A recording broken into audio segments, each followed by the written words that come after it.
Welcome back, and in this video we're going to show you how we go from the original image straight off camera to the final image that you can see here, and we're going to take you through the entire editing process and how we accomplish this step by step. So hope you guys enjoy it, hope this is useful, and have fun. So here's a Facebook group that I run. It's called Photography Retouching, so you can just go into Facebook and search Photography Retouching and then look for this funny picture. And this is a group that we run, and I share all my secrets on here. I don't really call them secrets anymore. I share all my stuff that I do on here. And if you actually go to files, you'll see there's all my actions, and you can download them. You can really download them and use them. So I would encourage you to join this group and learn and share with us. If you go to YouTube, you'll see it's under Craig Werter. That's my channel. And if you go to playlists, you'll see there's a whole lot of playlists here that you guys can watch. And here under photo retouching tutorials, you'll see there's all the tutorials of the tools and actions and everything that we use and how to create them and how to actually do them manually, which is very nice. So I hope you guys enjoy that. I hope you guys subscribe to our channel and enjoy it.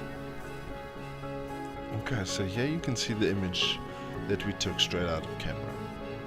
Okay, I deliberately kept it dark, so the image is pretty much on the dark side, and I deliberately did that so that we can maximize the light that's falling onto the couple, if that makes sense. Keep it dark but it keeps a lot of the detail into the light side of the dress and helps keep those details so I can restore them if I need to.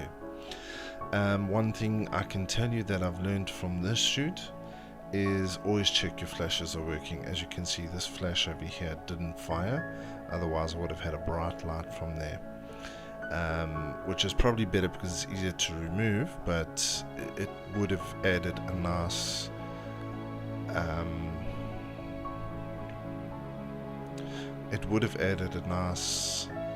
room lighting and side lighting from there, and just help separate them from the background. But nevertheless, this is still a really nice image. It's not a masterpiece, but I really like this image. I love the greens, I love the purple and blue colors in these flowers, and I just love the way everything is kind of on the darker side. I really like it, and the couple and that dress really pops out of it. But this is straight out of camera. So my first thing is I usually just do an auto toning on the image, which is Control U, and first I have to just click on that. There we go, and then Control U, and we get the computer to decide what's the best for the image. It's a good starting point. So from here I've got a preset that's here, and it's called Preferred, and this just brings down the highlights and just brings up the shadows a bit, and really just balances the image for me, brings down contrast and brings down blacks. And this is how I like to start retouching my photo. From there, they are generally in the right space, so I don't really need to crop the photo. So I'm going to open it straight up into Photoshop. So I'm going to edit in, open as smart object.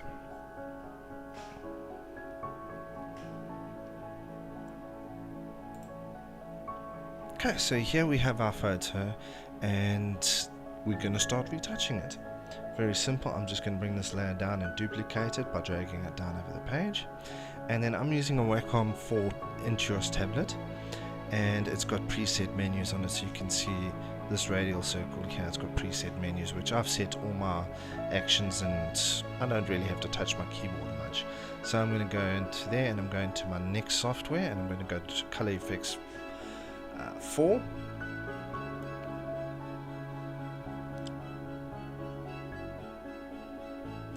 And this little program is free. You can download it free. It's a really awesome program, and I use it virtually on all my images. And one of the main actions I use is my dark contrast. and you'll see my settings here. My dark detail extractor is at about 40%, in the 40s area. My brightness is in the 20s area. My contrast is 0, and my saturation is usually about 20, and generally it stays the same depending on the images, but generally I keep it within those percentages. So I'm happy with that. You can see there's a lot of detail brought out and a lot happening, but I'm just going to press OK and go back to Photoshop. Okay, so we're back in Photoshop, and you can now see the difference. If I click on and off the layer, you can see the difference there. Those clouds are really beautiful and dramatic, and it's really brought in a lot more of the shadows and the detail in the shadows here and in the trees here and everything like that. But you can see the dress is also definitely standing out. There's just one thing I didn't do, and we can go back and do it. It's the beauty of non-destructive editing. Is I'm just going to change my white balance to 5400, make it a bit warmer. You'll see it won't affect it immediately. So you see, there we go. That dramatic blue is gone, and it's giving me just a bit of a softer blue, but a little bit more of a warmer image, which is exactly what I want. Now I want to take that layer mask on the side there, a white brush with a black color and 40% opacity, and I'm going to downsize my brush, and I'm just going to paint out a bit of the detail. I don't want their faces to be too grungy. So with the black paintbrush, I'm just painting out some of that detail, and that looks good. I'm liking it. I'm going to leave it at that. I'm just going to pull it down to about 70%, 74%, and that's perfect. There goes my phone. Okay, that's looking very good. Now we're going to create a new layer, and you can see with the Intuos tablet it is awesome, and this layer I call clean. It's just generally a layer where I just take all the nonsense I don't want in out, and in this image it's actually just this flash, and the spot healing brush does a really good job of getting rid of that. And I see there's just something, it's a sprinkler, take that out, that looks good. Okay, otherwise everything else is looking pretty good. So now what I want to do is I want to start adding a bit of color. So I've got a color palette that I load, which has got a lot of different colors within here, so I can just go onto every color and just adjust it. So I'm going to just start with these greens, and I'm going to go to a 20% brush, very soft, very light, and I'm just going to paint in a little bit of green. You won't notice much of a difference, but it is just popping those greens just a bit and adding a bit more color. And what's nice about using a soft opacity of 20 is you can just paint it in, paint it in, paint it in a little bit more.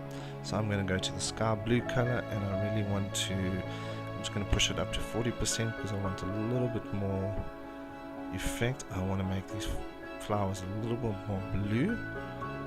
You can see I'm doing this pretty quickly, but with the colors you don't really see the overpaint that you're getting. A lot of flowers, but I really want the blues to pop. You can see when I come closer to the bride, I'm just going to go with a smaller brush and just really try to get those flowers. And the ideal thing is just zoom in if you want to be more precise. Okay, and I just want to add a little bit of plum to them as well, especially these ones over here, and just give these dead flowers a little bit of color to give them that appearance that they actually still have color and they're not really totally dead. Okay, that's looking good. That's looking really nice. Okay, so now what I'm going to do is I just want to lighten their faces here a bit. So I'm going to go and create a curves adjustment layer, and I'm just going to bring up the midtones quite a bit. Okay, I'm going to invert the layer mask and then take a brush with a white color and a 20% opacity. I like my lower opacities because you can just paint in and create an effect. So if you want it more on one side, you can have it. Okay,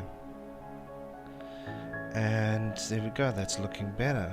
Now I want to add a bit more detail into that dress. So there's detail action that I've created. So it's not my action, but a lot of us photographers use it, and I'm using a 20% opacity, and you'll check it on my YouTube channel. It will be there, and the action, if I'm not mistaken, is on the Facebook site. Okay, it's a bit harsh. I want to just bring it down a bit. There we go. Okay, that's nice. I want a little bit more contrast, so I'm going to add a black and white layer, and I'm going to change that to a soft light. And there we go. You see a very dramatic contrast, but I'm going to bring it down quite considerably to about 30%. Okay.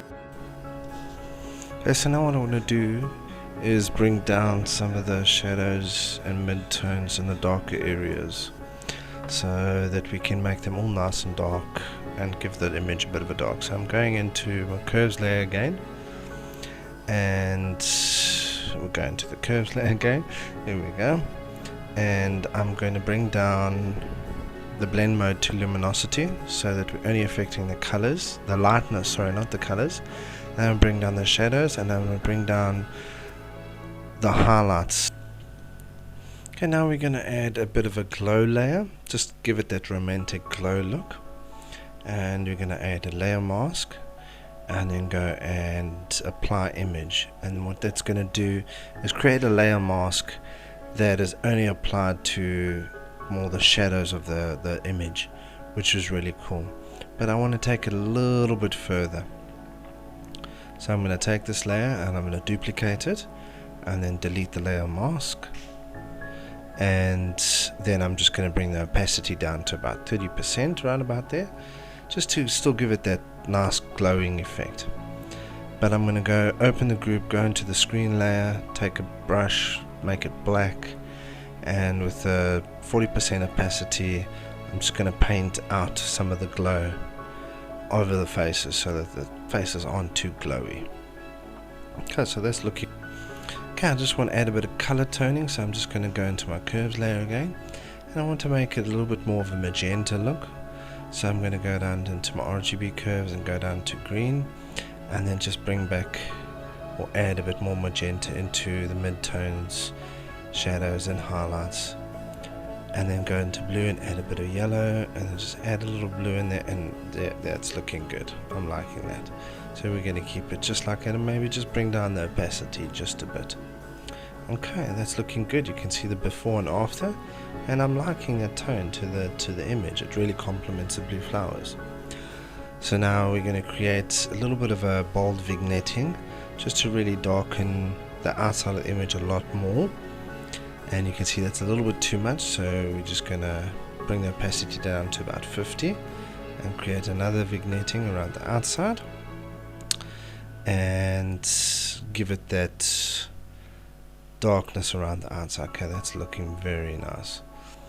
But I'm going to go back to that vignetting layer, and I just want to pull out some of these flowers. So I'm going to go to a black brush and then just paint out some of these flowers, so they just pop a bit more in the vignetting in the darker areas, so that we can have the colors just really nice and popping there. Now we're just going to finish with a sharpening layer and just totally sharpen everything, and that's it. It's all done. So ready to save and export and move to the next image.